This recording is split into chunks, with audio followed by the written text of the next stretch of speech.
Bienvenue dans les tutoriels Origine. Aujourd'hui, nous allons vous expliquer comment démonter et remonter vos roues à disque.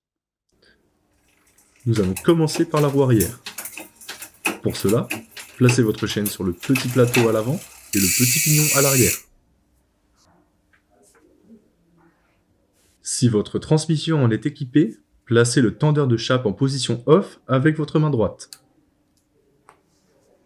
Desserrez votre axe de roue arrière et faites-le glisser légèrement vers la gauche si votre vélo est équipé d'un axe speed release, ou bien complètement si votre vélo est équipé d'un axe traversant.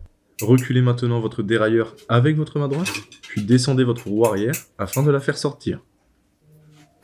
Nous allons pouvoir procéder au démontage de la roue avant.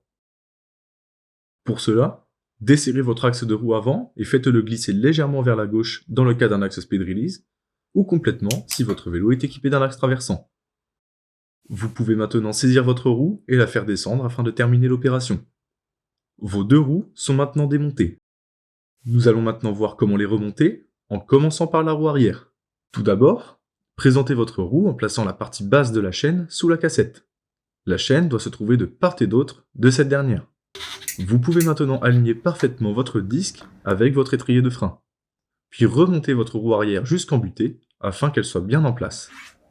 Présentez maintenant votre axe et vissez-le jusqu'au clic dans le cas d'un axe speed release et jusqu'à vous trouver bien embuté dans le cas d'un axe traversant classique. Sachez qu'il est inutile de forcer, vous risqueriez d'endommager le filetage. Replacez ensuite le levier de votre axe dans sa position initiale. Pour terminer l'opération, n'oubliez pas de replacer votre tendeur de chape en position on si votre transmission en est équipée. Votre roue arrière est maintenant remontée, nous allons pouvoir passer à la roue avant. Pour cela, présentez votre roue dans un premier temps en alignant parfaitement votre disque et l'étrier. Remontez-la ensuite jusqu'en butée, afin qu'elle soit bien en place. Présentez maintenant votre axe et vissez-le jusqu'au clic dans le cas d'un axe speed release et jusqu'à vous trouver en butée dans le cas d'un axe traversant classique.